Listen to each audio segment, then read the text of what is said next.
I'd like to take this occasion to thank all of the Periscope live stream community that engaged with me in January and February of 2020 on this Vietnam quest. Je voudrais remercier la communauté Periscope qui a participé avec moi durant cette tournée au Vietnam.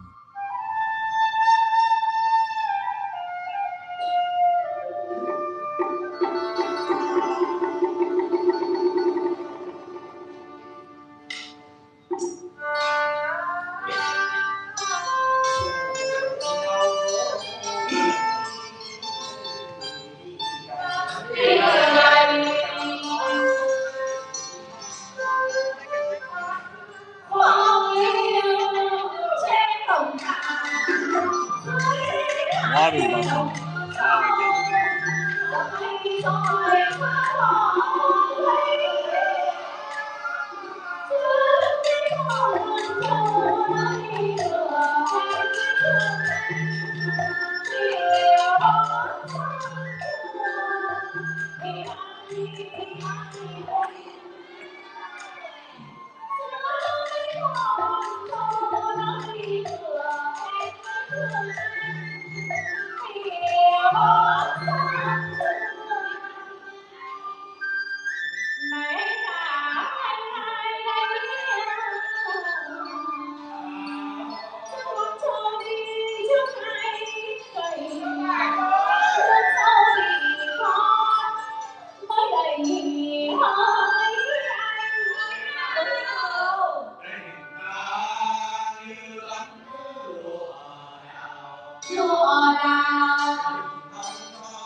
I thought it would be. It is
Oui, ils ont des manœuvres, c'est sûr.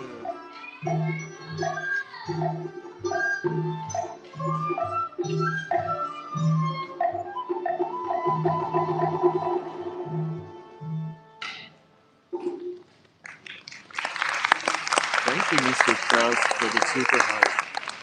Very much appreciated. I'm glad you like the puppet show. Yay! Fishes will classically in water, but couple fishes on small boats. One butterfly is catching three. One dead place with one bird is a body picture about Wilson River region residents.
Swimming competition.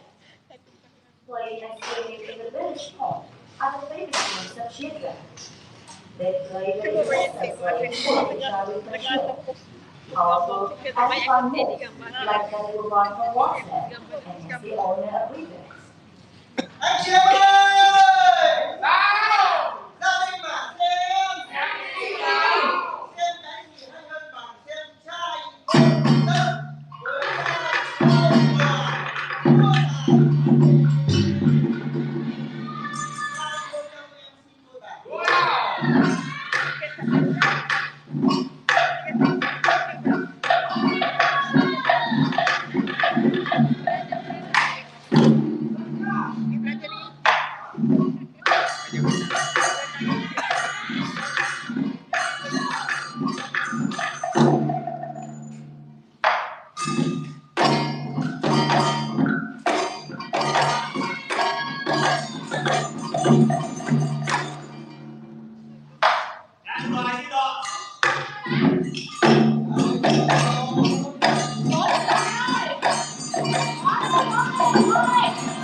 Salut Faith.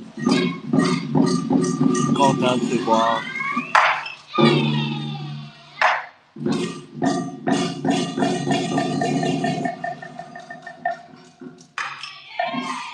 Oui, ça va pas mal.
Oh,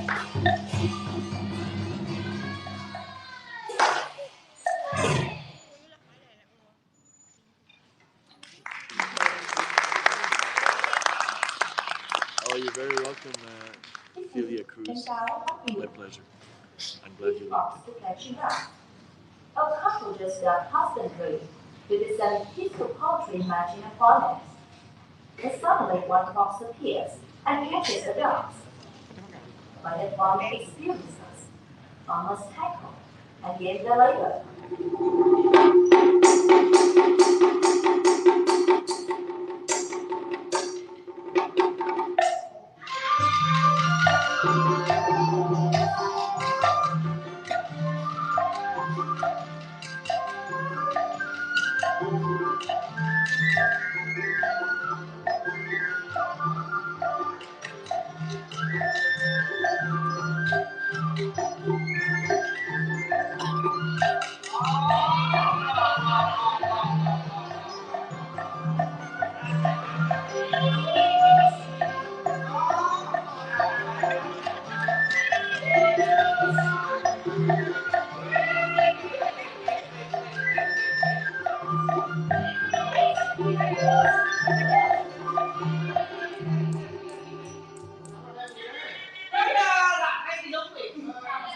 Chỉ biết sinh mà chả có biết nuôi.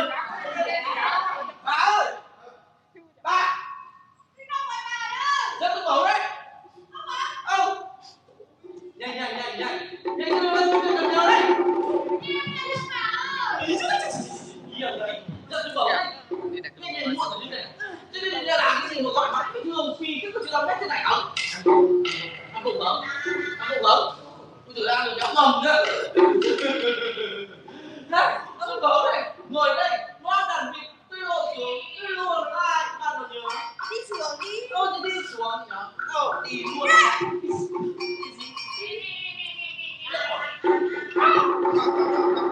Đây là chả các bác. Chả đâu gì các bác vợ chồng nhà em là muốn tình nghề ấp cái này. Rồi, chúng nổ thì đây, con lọ thì kết. Lúc ăn nọ, lúc còn lộc. Cái nghề ngốc là vất vả lắm.